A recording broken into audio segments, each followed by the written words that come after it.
dati akong dumadaan dito pag pupunta ako sa school ni Matthew. At ngayon ako talaga'y nagtataka kung ano ba talagang laman sa tindahan na yan, oy. Kasi sa labas kasi may nakadisplay mga yung mga lagayan ng bata, yung mga stroller, yung mga furniture. So ang sabi ko sa asawa ko, nung dumaan kami, sabi ko, halika nga dito, pasukin nga natin itong tindahan na ito. So itong tindahan na ito ay thrift store ito. Yung mga pinaglumaan na ang tinatapon na yung iba. Pero kaya nga dito naman, magaganda pa talaga ang mga gamit na inano na nila, pinapalitan na nila. So may tinatawag dito na thrift store, yung pangalawang, yung mga second hand na mga gamit. So, ayan may mga plansa, may mga takuri, microwave, toaster, kung ano-ano pa dyan, may telepono, ayan, may pag kumanta ka nung ilalagay dyan sa microphone. Ayan, mga lagayan ng ng mga bata, infant, no?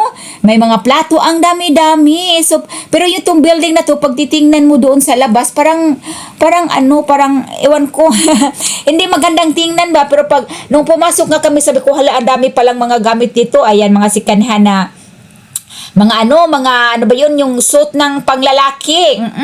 May mga sapatos dyan. Kung hindi ka naman maarte at ikay nagtitipid, hala, birahin na yan, Kasi nga, mura yan, pero hindi ako tumitingin si Tim, kasi tumitingin si Tim ng, alam nyo yung plaka noon, kinaunahang panahon, yung plaka na malalaki, di ba? Pag magpatugtog tayo, so ang gamit noon, plaka. So may mga binta dyan. So ang daming mga damit yan. So si Tim, tumingin siya, tapos binili ata niya yung tatay niya ng 3 piraso. So pag pupunta kami doon, ibibigay yun niya. So ayan, ang daming mga damit na mga second hand, no? So ang ayaw ko lang talaga yung ilong ko talaga masilan, itong maliit ko na ilong.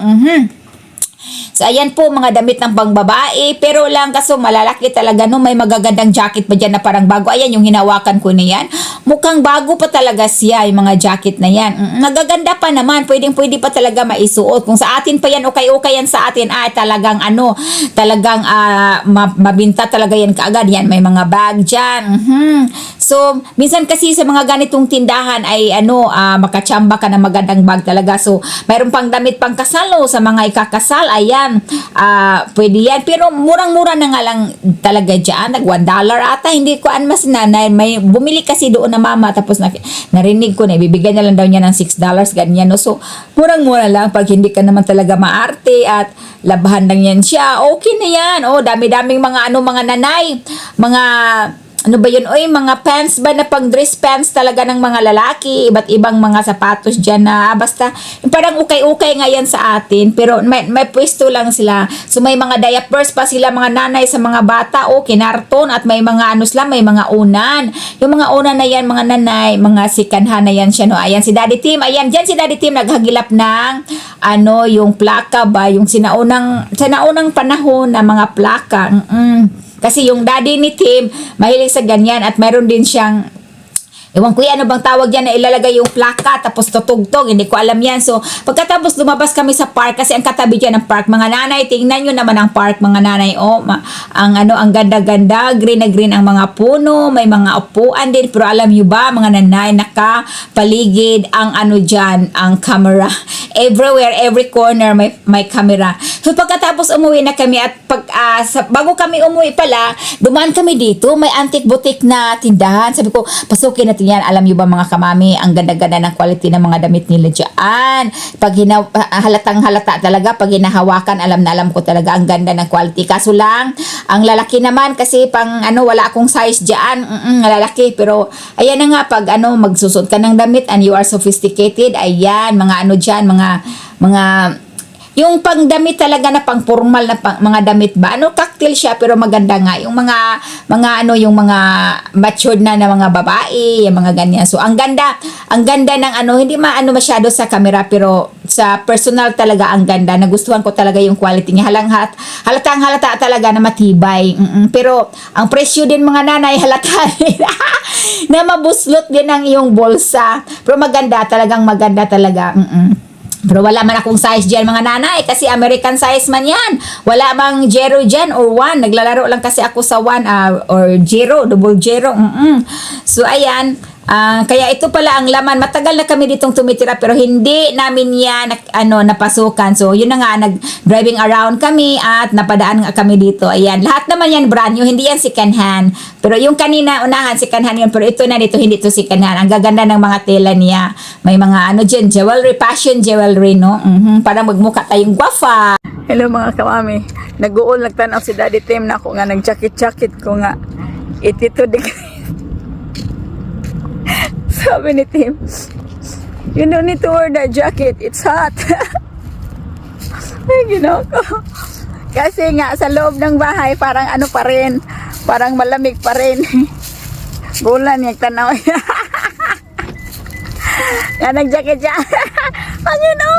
You know what I'm saying? I'm saying something. What is that? Uy, what is that, son? It look like the flower. The one that... I don't know what is this, Tim. It look like the flower.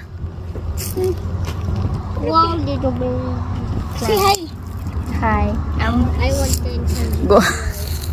Pagkakita ni Tim na ako ng jacket-jacket, naglakad-lakad. Dear, you don't need that jacket.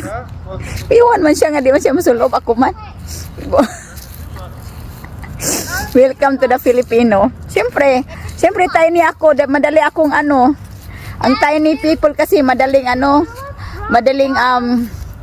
tawag doon, madaling ginawin.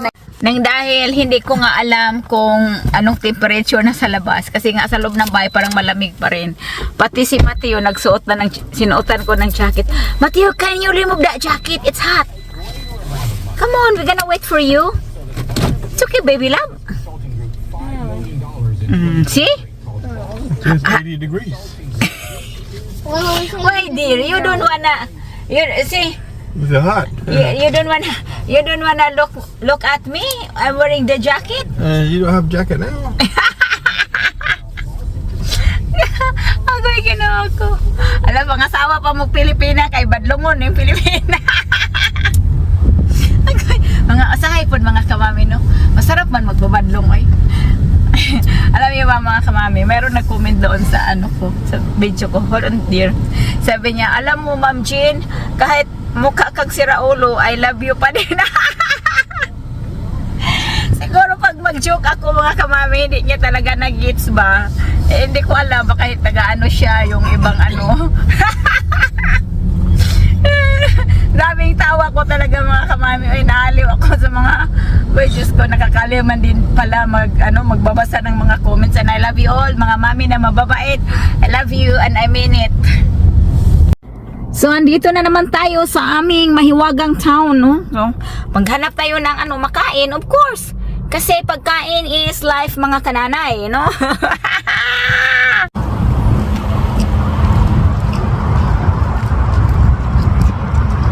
Banding always mga kamami, no? Bahala o pobre, simple family. Bahalag magwash tayo ng pichay in the lababo. Pero okay naman kami. Habibi love. It's nice day to day. So dito magdabing-dabing tayo dito, no? So inalis ko yung ang sound niya. Yan si Daddy Tim, ang sabi niya sa inyo ay hi daw. Si Daddy Tim ay nahawa na talaga siya sa akin. Pag mapangasawa ka talaga ng Pilipina na kulukoy, ayan, ang asawang seryoso maging kulukoy na rin. Happy lang naman mga kamami. Oy, enjoy lang. Ayan po si Daddy Tim. Ay, Lord have mercy. So papunta kami sa may mga gulay ba mga kamami, no? Titingin kami dito kung mayroon na ba silang naka-display because ang importante sa akin mga kamami ay yung talong, yung Japanese eggplant because that is delicious. You know, green inside. Manamis-namis. Agoy, pitsay pa manitanan ng ila. Wapa man mga mami, empty pa man. Empty. Wala pa sila masyadong mga halaman dito. Yan pa lang, kunti pa lang. So, ibig sabihin, malamergs pa, malamergs. Ang lakas ng hangin.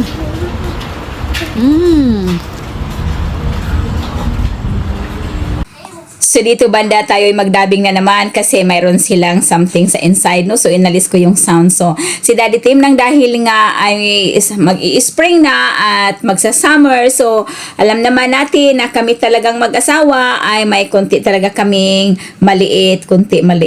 Basta maliit na garden mga kamami.